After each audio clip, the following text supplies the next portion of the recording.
o agro é algo apaixonante.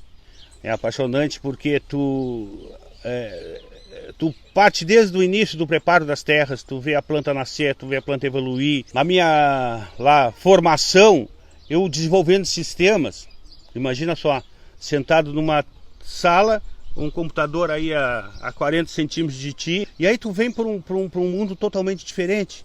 Quando tu está sentado no banco de um trator, olhando o horizonte. Durante muito tempo eu tive dificuldade de enxergar além dos 40 centímetros daquele. Então abriu um outro universo.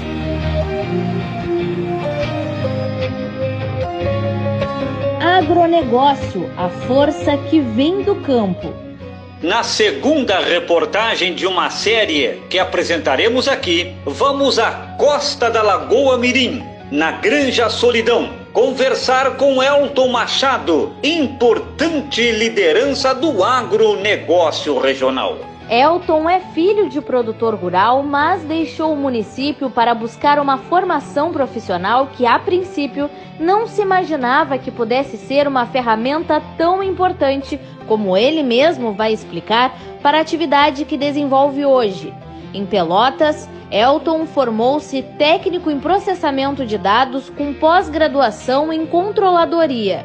Além de presidir a Associação dos Arrozeiros, ele integra a Federarroz, o Conselho da Barragem do Chasqueiro e a diretoria do Sindicato Rural. Na entrevista, Elton fala um pouco de sua história e do desenvolvimento do agronegócio no município, a importância da tecnologia na lavoura orizícola, a diversificação de culturas, os números da atual safra, a expectativa do produtor para o futuro do setor primário no Arroio Grande e ainda a amizade e a parceria com Marcelo Jardim, a quem definiu como um jovem empreendedor que deixou um grande legado ao setor primário. Então vamos acompanhar agora o segundo episódio da série Agronegócio, a força que vem do campo. Confira! Eu sou filho de produtor aqui de Arroio Grande. Desde muito novo me envolvo com lavoura, enfim, rotina diária de quem nasceu e cresceu na campanha. Eu logo, quando muito jovem, já fui estudar em Pelotas em função de escola, buscando a escola técnica da época. Me formei em processamento de dados e passei a trabalhar numa indústria de beneficiamento de arroz em Pelotas. Como a minha área era processamento de dados, eu desenvolvi os sistemas dessa indústria, né? E esses sistemas, eles envolviam o beneficiamento de arroz. A gente fez, talvez o nosso sistema foi o primeiro do estado aí, que controlava a produção de arroz, controlava a secagem, a armazenagem. Ela foi evoluindo, nós chegamos a ter filial na Bahia, Rio de Janeiro. Então isso me deu uma grande expertise no que diz respeito do arroz da porteira para fora. Por uma série de motivos me fez com que eu retornasse ao agro. Retornasse ao agro, que eu digo, porque quando jovem vivi esses momentos e depois de uma certa idade eu tive que voltar para me dedicar à lavoura de arroz. Logo no início, ao chegar em Arroio Grande, eu vi que a gente precisava se envolver mais diretamente com associações, com federações, a fim de buscar informações para dentro do município, sabendo da importância da ouricultura dentro do município, do agro dentro do município, né? Então, nesse sentido, eu fui convidado por um grupo de amigos a reativar a Associação dos Arrozeiros, que até por um tempo ficou parado. E aí, junto com o Rafael Busato, um grande parceiro, e também eu fui contatado por importantes produtores do município que estavam precisando dessa ajuda, vamos dizer assim, para reativar a associação. E o Ladislau, uma figura muito importante que nos deu uma força bárbara nesse sentido, sempre um apoio direto do Sindicato Rural, o IRGA, na figura do André, do Ednei, enfim. Vamos reativar então a Associação dos Arrozeiros, a gente precisa reativar. Vamos iniciar um trabalho então de juntar o pessoal, conversar com o pessoal, explicar algumas coisas que muitas das vezes o produtor ele não entendia porque não fazia parte do dia a dia dele. Então, trabalhando nesse sentido, logo em seguida a gente passou a fazer parte da Federarroz, né? Que também nos primeiros anos a gente participava muito intensamente com esse trabalho, nesse trabalho da Federarroz. Aí nos chamaram para fazer parte da diretoria da Federarroz. Passei a fazer parte da diretoria, logo em seguida do Sindicato Rural e da CODE. A ouricultura, ela passou por fases muito difíceis, muito difíceis. Então a gente teve uma evolução, a gente já plantou áreas que nem essa, só que a gente já chegou a plantar 29 mil hectares. Porque a maioria dos produtores, em função do preço de venda do arroz casca, muitas das vezes não conseguia cobrir o custo de produção. Com produtividades em média aí de 160 sacos por hectare, ficava muito aquém do custo de produção, que girava em torno de 180, 170. Então, isso fez com que muitos produtores começassem a largar a ouricultura. Passado o tempo, foi colocado essa rotatividade de cultura que propiciou uma melhora na produtividade. E isso veio trazendo o arroz para um patamar um pouco mais equalizado de preço. Se a gente for analisar, o custo de uma refeição por pessoa, por arroz, é 14 centavos. O arroz ele é muito barato, Ainda é muito barato com os atuais preços que continuam aí no mercado. Mas lá atrás chegava a ser 5 centavos. Então, quer dizer, não tinha como remunerar o arroz casca a ponto de pagar o próprio custo. Isso causou um grande desânimo em em todo o ouricultor, vamos dizer assim, fazendo com que buscasse outros meios produtivos. E claro, a gente sempre sabe que após muito estudo, muita pesquisa, a gente entendeu hoje, o ouricultor gaúcho, ele tem pelo menos essa informação de que tem que ter uma equalização de volume produzido. Tem que ter uma equalização com a demanda nacional. Se nós voltarmos a produzir mais do que a demanda, a gente sabe que corre o risco do preço retroagir. Paralelo a isso, esses trabalhos feitos junto à Federarroz, junto a outras entidades, a parceiros políticos, fez com que a gente conseguisse hoje, hoje nós temos um terminal no porto exclusivo para o arroz.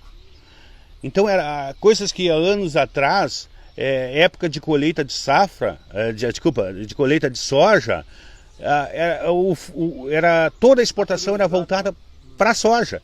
E nós não conseguimos escoar o arroz durante esse período que é safra. Uma super oferta de arroz, entre aspas, uma super oferta de arroz num determinado mês, fazia com que os preços baixassem. Aí agora com essa nova janela, né, que foi aberta aí no Porto de Rio Grande, uma luta muito forte do nosso colega Frederico Costa, que hoje não está mais entre nós, mas ele conseguiu, depois de vários anos de batalha, conseguimos implementar esse novo terminal. E o nosso principal foco hoje, realmente, para equalizar preços, é a exportação. Certo? É uma válvula de equilíbrio. É um conjunto de fatores que propicia atingir esses números. Isso são números, vamos dizer assim, top, né? A produtividade média no município aí chega aí a 160 sacos, né? Por uma produção de 250 vai chegar a uma produtividade de 230. Atinge-se essa produtividade.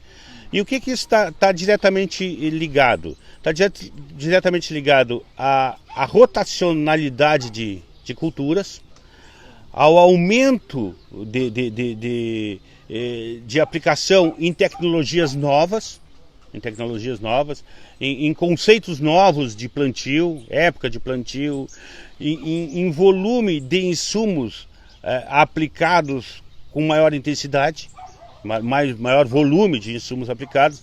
Aprendeu-se que com essa aplicação de volumes melhor distribuídos e em volumes maiores, o arroz responde. Variedades de arroz também.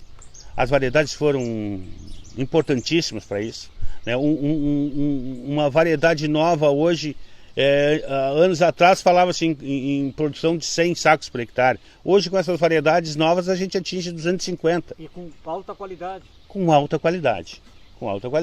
Esse é o grande fator. Na realidade, o Rio Grande do Sul, eu arrisco aqui a dizer que ele produz, porque o arroz ele tem a sua característica própria, certo? Ele tem a sua característica própria, que é o rendimento dele inteiro, quebrado, o que ele produz de farelo, o que ele produz de casca. Isso é característica do grão, certo?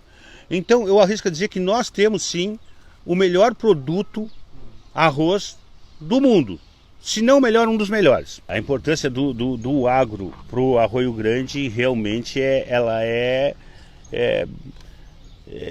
ela supera talvez o que a gente possa imaginar. Na realidade, a economia gira em mais de 80% depende do agro, né? Aqui em Arroio Grande.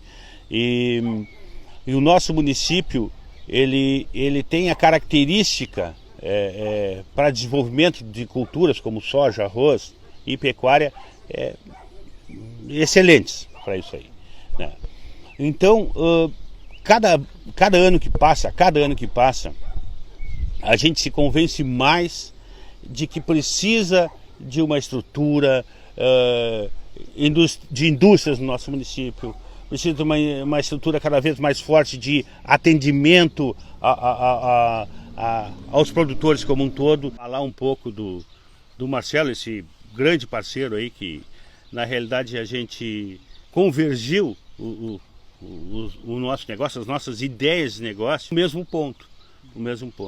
Eu conheci o Marcelo há 3 anos atrás, eu conheci ele, fui apresentado por um agrônomo que era comum a nós dois. Ele tinha novos projetos a serem seguidos e precisava de uma parceria que quisesse se envolver diretamente com o agro. Um cara com uma larga experiência, mais de 34 anos de lavoura. Aí nós começamos a ter reuniões, um cara extremamente empreendedor. Nós vínhamos trabalhando um projeto de colocar uma unidade de secagem já pré-montada, uma unidade de beneficiamento de arroz no município. Então nós vínhamos trabalhando vários projetos. E o Marcelo, para mim, ele me deu uma lição de vida, eu posso dizer assim, em muitos sentidos. No sentido de produção, de como acreditar no futuro. Ele, por fazer parte do grupo da associação, que a gente tem um grupo de WhatsApp, ele me escutava por ali, ele fazia parte, ele era associado. E aí a gente teve as primeiras reuniões, só um pouquinho. Nós temos o mesmo direcionamento de negócio. Foi aí que surgiu essa oportunidade. Nós tínhamos a necessidade dele com a minha. A necessidade dele, ele queria mais focar em outros negócios, que ele realmente tinha outros negócios. E aí ele disse assim, não, vamos fazer o seguinte, nós vamos fazer uma parceria, né? E tu vais, no futuro, tu fica responsável por tocar as nossas unidades do agro, e eu vou me focar no meu negócio que eu tenho fora daqui. Mas eu sempre vou fazer parte do conselho administrativo. E infelizmente veio acontecer o que aconteceu, uma coisa realmente muito triste. Fiquei abalado por uns quantos dias com isso. E se foi um parceiro, um amigo, que tem certeza absoluta que com o nosso trabalho nós íamos trazer buscar e trazer um forte desenvolvimento para o município. Fica a ideia, fica a presença dele ainda em memória, de como com honestidade, como com trabalho, como com esforço, a gente consegue conquistar novos horizontes. Nós temos produtos hoje, produto aqui, para ter uma grande indústria em Arroio Grande, por exemplo, nós temos condições, Arroio Grande, até somando com Jaguarão, nós temos hoje para manter uma grande indústria de beneficiamento de arroz e já agregando outros, né, nesse setor aí. Quanto ao volume produzido. Entre aqui Arroio Grande e Jaguarão, acredito que a gente deva produzir em torno aí de 7 milhões de sacos de arroz. 7 milhões de sacos de arroz. É uma bela produção. É uma bela produção. Contando que um engenho que produz aí 300 mil fardos, meias de arroz, já está considerado como médio. Uma indústria que produz 300 mil já é considerado como média alta, média baixa aí, a nível de produção de fardos de fardos de arroz. Então eu acredito que tem assim, esse potencial. Tem esse potencial. A nossa região aqui tem esse potencial e também vejo dessa forma, que ela pode ser centralizadora desses outros municípios que nos permeiam aqui. A produção rural como um todo, ela se profissionalizou muito. Ela tem sim que trabalhar com metodologias empresariais, né, com sistemas empresariais aplicados à horticultura, ao agro como um todo, para assim poder, no futuro, ter dados, base de dados para poder analisar o histórico produtivo e qual o resultado que ele almeja e em que ponto ele atingiu esse resultado. De hoje para frente, o Brasil se tornará o grande celeiro do mundo, certo? Então, tu conseguir mensurar e dizer que está equilibrado ou que não está equilibrado o apoio que o setor necessita para ser atendido na sua totalidade, eu posso dizer que ele está aquém ainda. Mas eu acredito sinceramente, com o tempo as coisas vão caminhar nesse sentido, do setor do agro brasileiro ser visto com a importância que ele tem para o Brasil e para o mundo. Com o aprimoramento da cultura, da horticultura gaúcha e brasileira como um todo, essa é uma grande verdade. O nosso arroz hoje no exterior, ele tem uma forte demanda pela qualidade do produto que a gente tem aqui. Então é isso que vem fazendo que a cada ano que passe, mais países se interessem pelo nosso produto. Mais países se interessem pelo nosso produto, a ponto da gente ter batido o recorde de exportação no ano passado. Eu tenho certeza absoluta que para o município é de suma importância a gente valorizar, a gente usar esses recursos que o agro propicia para o município, e tenho certeza que no momento que a gente focar, direcionar todas as nossas energias para uma evolução dentro da cadeia produtiva no nosso município, todos vão sair ganhadores. E o recado que fica aos produtores porque o agro a gente infelizmente não consegue prospectar muito além do que o próximo ano, que já é longe, muita atenção realmente com os custos, muito pé no chão para ver como é que nós vamos planejar essa nova safra, em termos de volume de área plantada, de variedades a serem cultivadas, de investimentos a serem feitos, porque esses investimentos com toda certeza vão depender, para ser honrados, de uma margem de resultado bem menor que a atual.